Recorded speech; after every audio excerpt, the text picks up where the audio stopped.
Coming up on this episode of Outlook TV, it's Toronto Gaily Forward Marching Band.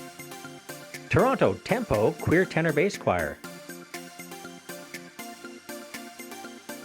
Calgary Electric Stage Series, and much, much more. Hello, hello, hello, and welcome to Outlook TV. I'm Emily Ann Fraser. And I'm Darren Monette. We'd like to thank the Squamish, Musqueam, and Tsleil-Waututh nations for the honor and privilege of filming on their unceded traditional lands. Outlook TV is the queer magazine news show that brings you the stories that matter the most from coast to coast. And speaking of coast, all the way over in Toronto is the Gaily Forward Marching Band. Yeah. So this is a cabaret show that they're doing. They're not actually marching. Oh. And, by the way, it's Andre's 75th story. Good on ya. What? Hello everyone, salut tout le monde. From the beaches Easter Parade to the stage at the 519, the Gaily Marching Band has been busy this spring. We caught up with the group during a season of music, momentum, and community. I was inspired to create the Gaily Forward Marching Band because I wanted to have a community band in Toronto. I was looking for a marching band to join, and I also wanted a way to be able to connect with the queer community outside of the bar scene. So I ended up starting this band.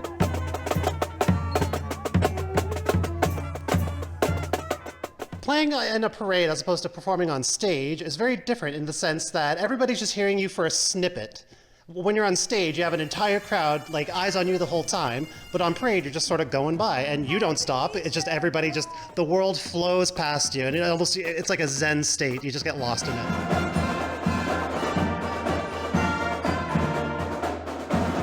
Marching band music is a little bit unique, where most of the songs are quite short because we play them on parade.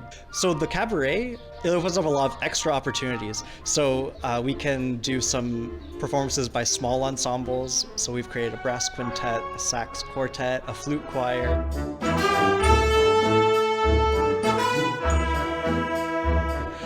And we can also have performances from vocalists. So that's a big change.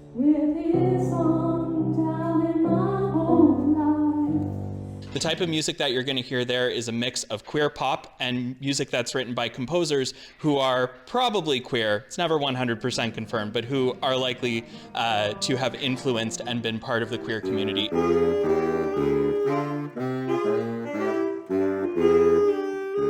I'm really excited to be a part of Gaily Forward. I joined about a year ago, and I have been performing in marching band for about 8 years. I was in the Burlington Teen Tour Band, and I'm really excited to be performing in front of an audience today. I haven't done it in a while, and my family's going to be here, so I'm really excited. We've developed into a community of queer musicians who can relate to each other through music. I'm incredibly proud of how this group has evolved and what we've been able to accomplish in just 2 short years.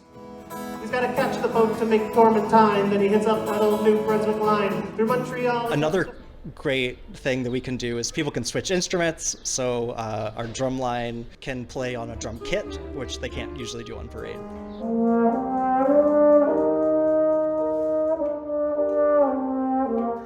So Tony's been a valuable asset to this band. We really couldn't be where we are without him. He not only stepped in as music director and kind of led the horn line and got us musically sharp, but he's also came on board as our treasurer, so he's been helping with us become financially stable. Yeah, Pride is a really busy season for us. You're going to see us all over Church Street during Pride weekend and in the weekends leading up to it, and in all the Pride festivals this summer around the Greater Toronto area. As we continue to grow, we're hopeful that we'll be able to do more things like the cabaret, so that we'll be able to do even more specialized music, some more fun stuff, and the bigger community we grow, the more ensembles we can put forward and the more we can do. Thank you for being with us. This is Andre Tardif at the beaches in Toronto for Outlook TV.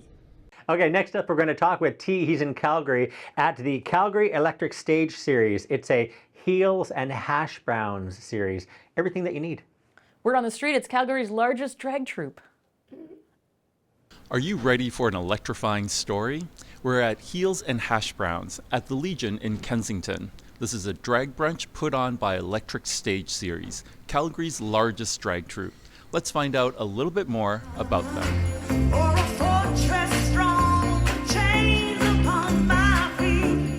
Honestly, it was like, I have a passion for drag, and so a group of us wanted to start a little troupe and start doing drag outside of the Beltline and start breaking some boundaries down and creating safe spaces.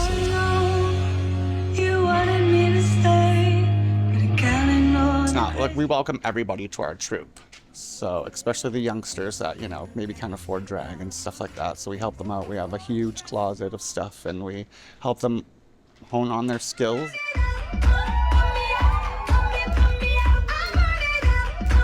This show is our host, Angelina Starchild. What's early for me? Shane on You, Francesca Dynamite, I live in nightlife. Lava Cake Shine. Oh God, Jane Hustle, Dan Glebitz.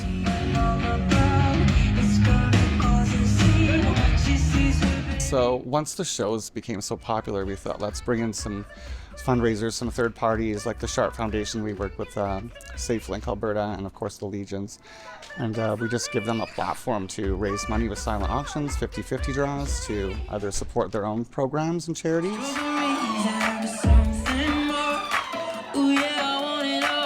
Well, when I first started drag, my drag father actually was a part of Electric Stage. He was the king for them during the year when I first started 8 years ago.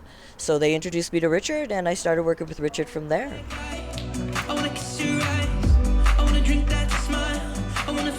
Well, I like to do my Ed Sheeran, especially for mothers or female-presenting humans. Because they seem to like that sexy song and all that stuff. And I thoroughly enjoy it. Plus, part of it is one of my wedding songs in my future wedding, so.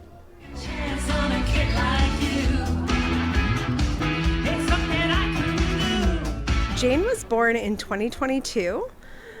So a few years now, but still pretty young to the profession of being a drag queen as far as the drag queens or performers who have been doing it for decades already.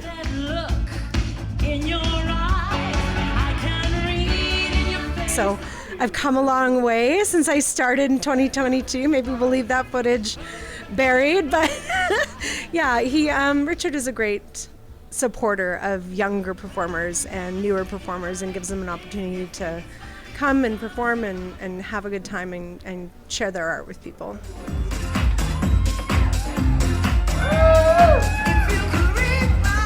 From Calgary, my name is T for Outlook TV. Whoa, hold up. Check out this promo for the Fierce and Fabulous Expo. Darren, take it away.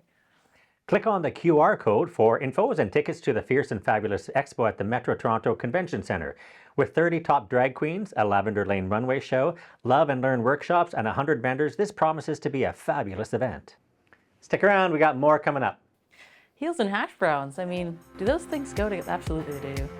This is Chabi from Tempo here in Toronto, and you're watching Outlook TV.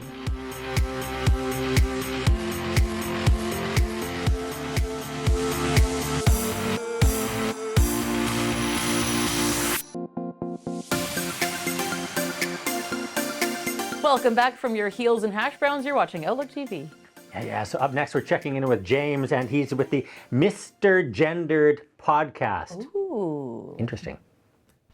I'm at the Vancouver home of Sarah White, who produces the engaging podcast called Mr. Gendered. Tomboy definitely was a word that was used to describe me a lot. So an overview of the Mr. Gendered project is the work and advocacy that I want to do around representation, and advocacy on celebrating and uplifting and exploring the lives of masculine of center people, or non-binary, butch, masc, as they could be referred to. I really wanted to share the experience of what it means, what it is to live in a body that presents as what we call butch or masculine or non-binary. And while it's wonderful, it can be very challenging. And the podcast digs into those stories about challenges with how we're received in the world. And there's often a lot of negativity, sometimes, bordering on violence. This presentation is not appreciated by our culture. From my own experience as a woman who presents this way, born a woman, we are not revered in any sense of the word because we don't meet the feminine standard. I say that it's an act of resistance to even just walk outside every day, not knowing how I'll be perceived and rarely celebrated. So what I wanted to do was to share these beautiful stories, to celebrate this identity, and to show people that, one will see after 10 interviews, you will see there are patterns and there are commonalities, even though they're all very different people. These experiences are similar and they're real. And it's helpful for people to know that. I would say the biggest surprise, now that the podcast, a few episodes are out, is just how well received it is. I think I'm just heartened and maybe surprised by the different kinds of feedback it's getting that are positive around the participants, around the pace of the podcast, around just how it's nice to experience people being really listened to because it moves slowly, that they actually have time to digest what they're hearing. And that it's focused on funnily enough, how ironic, just listening to people and letting them tell their stories. I don't have an agenda other than trying my best to allow those stories to come out. What I've heard from people in the queer community, when they've listened to these podcasts, they're like, oh, I didn't know that, or I wasn't aware of that. And geez, oh, I didn't know that. So I would hope that there would be learning and, just appreciation for this identity. This is James Goodman in Vancouver for Outlook TV. And up next, Andre takes us back to Toronto for Tempo. It's a queer tenor bass choir. Right, no baritones. Get out. Hello everyone, salut tout le monde. In a city filled with voices, one choir is making a powerful impact. Tempo, Toronto's queer tenor bass chorus, is bringing community and music together, one song at a time. Tempo got started in 2023 with myself and a number of friends who had been together in other community choirs here in Toronto, and we thought there was space in the city for another queer choir, one that was focused on pop music, show tunes, the type of repertoire that would be accessible to not just us as singers, but also to the audience that would come to see us. And here we are 3 years later. We are at capacity this term with 70 members, and we have just recently incorporated.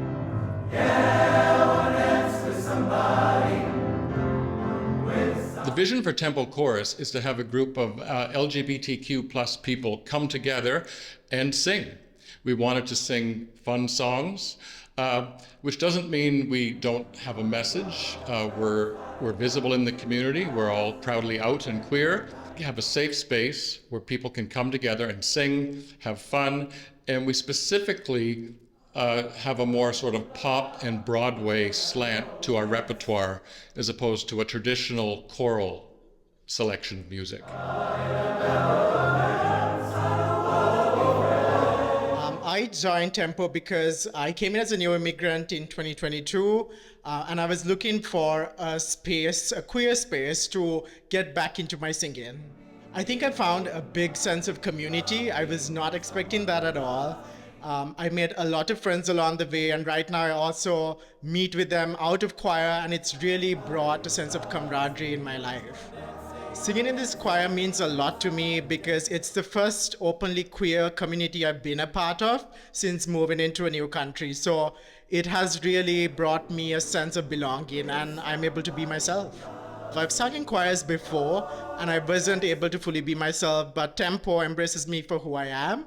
And that has really helped me become the best version of myself. I feel a sense of camaraderie. I feel a sense of belonging. I also feel a sense of accomplishment for all of the hard work we put into the show. I wanna feel the heat with somebody. Primarily, it's about vocal range. So we are looking for singers who sing in what we call the tenor bass range and who have some experience with singing. Anybody out there who's not busy on June 9th, 10th and wants a fantastic night out, come out to Hughes Room to listen to Tempo's Pride concert. It's called Titanium Stronger Together. I guarantee you it's going to be a fun night of music, community, love, and celebration.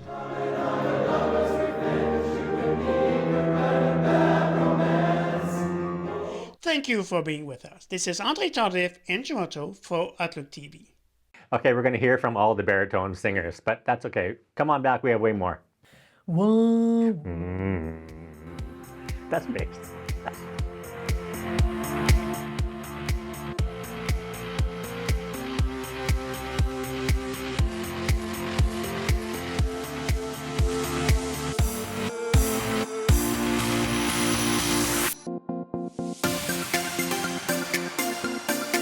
Welcome back, you're watching Outlook TV. In our next story, Angus takes us over to the Junction for Diversity Reign's Celebration of Life. Diversity was a well-known member and sister of Perpetual Indulgence. We're at the Junction in Vancouver's Davie Village for Celebration of Life for one of the community's activists and elders, Dan Werzer, also known as Diversity Reigns. Hallelujah. We're here today to remember Sister Diversity Reigns, who is our former Reverend Mother, unfortunately passed away in March. And we're here to celebrate the life of a remarkable individual who spread joy and just put smiles on people's face wherever she was. In the sisters, we have like big sisters. It's kind of like someone who sponsors you through the process of becoming a sister. And I'm very, very proud to say that I sponsored Diversity Reigns through their process. And it was one of the easiest things I ever did.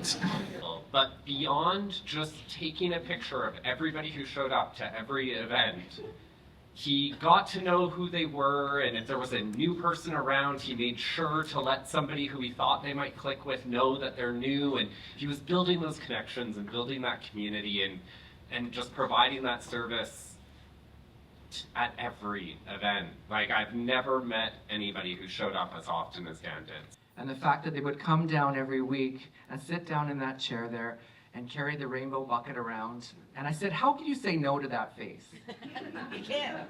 And make a whole lot of money for, charities everywhere. And I would see them everywhere. And I said to people as well, when you see diversity out in the street, just know that that is a safe person to go to. And we all love Diversity and Dan. And I want to say one of the things I got lucky enough to get to know in the last little while is Dan here. Diversity in this space. Every Tuesday night, sit there, and right there in that beautiful shrine in that window is Dan, Diversity. And I had the special privilege of taking Diversity out for their very first makeup shopping trip, which is quite an interesting thing when it's a 20-year-old twink and a 70-year-old man shopping for makeup together.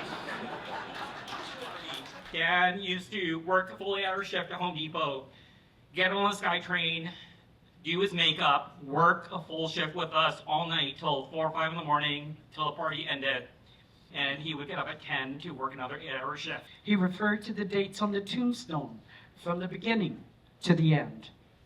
He noted that first came the date of birth and spoke of the following date with tears, but said what mattered most of all was the dash between those years. For that dash represents all the time they spent alive on earth. And now only those who love them know what that little line is worth. And he said, I'll be there. I'll be there at Eastside Pride, motoring around. And he said, I'll be sure I'll be there at the parade. And he will be. He will be. He's here with us now. He's here, and he will be at the parade. Don't forget to be there to see him. There was a day in the hospital where a lot of people showed up, just person after person. Dan turned to me when we were alone for a while and said, these people, they're why I'm here. All of you, every one of you. This is why Dan showed up, was to reflect back to you how beautiful you are and how important you are. And he loves you all. It's a cold and it's a broken hallelujah. For Outlook TV, this is Angus Pratt at Diversity Reigns Celebration of Life in Vancouver. Okay, next up we're checking in with Gary. He's over at the Sum Gallery with HyperfiXation, all about cutting out, and it's an exhibition of stuff, collage. Okay, I like it. I like this. Whatever this is. We're at the Sum Gallery in Vancouver for the opening of Jay Cabalu's solo exhibition called HyperfiXation. We're going to talk to Jay about some of the pieces in the exhibition. We're opening a new exhibition. This is called HyperfiXation, featuring the artwork of Jay Cabalu. And Jay is an artist that I've been a big fan of since actually about 4 years ago when I first saw his work on display at Paul Wong's Main Gallery. Jay is a collage artist, and he calls himself a pop artist, and he has a very unique way of making us ask questions about pop culture, about consumerism, and about these unrealistic expectations of beauty. So it's been a real pleasure and an honor to actually have his work featured in the gallery this month. Yes, I am a collage artist, working with magazines primarily, and my technique is almost painterly. I am a collage artist that uses magazines almost like I'm painting with paper. So I create portraits, I create object-based works, I create florals, animals such as this one as well. And I do it all by hand. There's no digital rendering, it's all hand-cut collage. This exhibition is called HyperfiXation. I would say that the framework around the exhibition is that I'm framing the magazines as propaganda to create a culture of materialism for elites. During COVID, I actually saw a lot of stellar jays in my neighborhood, and so I took inspiration to kind of inhabit this stellar jay and comment on my personal fixation with consuming things. And I'm a materialist, so this exhibition is very personal to my relationship with stuff. It's a lot of jewelry. I love jewelry. So you've got a dog tag, you've got some jewels, camera lens in there. There's some sort of a ball. I've actually also incorporated, there is an actual cubic zirconia stud. So throughout the exhibition, there are other materials that I use other than magazines. The ideas that I'm working with for this exhibition is the idea that the people in power manufacture our consent to consumer culture. And what that means essentially is that I'm in regards to the images, the way that they're presented and photographed to be so beautiful and sleek and shiny is to convince us that we need these things, and that's a way of keeping us tied to spending money, keeping us tied to buying stuff. I would like a queer audience to take away a sense of that we need more discernment in the media that we consume. We live in a very social media culture. We're now having to deal with AI. And at the same time, there's fascism growing worldwide. And so we need to be a lot more discerning and be mindful about what we're consuming and how it's affecting us and our behavior. From the Sum Gallery in Vancouver, this is Gary Wolfader for Outlook TV. Our next story features... What? That's all the time we have left? Oh my goodness, time flies when you're having fun. Well, that's all the time we have left for this episode of Outlook TV, but we always come back. Right on. So check us out on all the socials, and if you'd like to come and volunteer with us, that would be fantastic.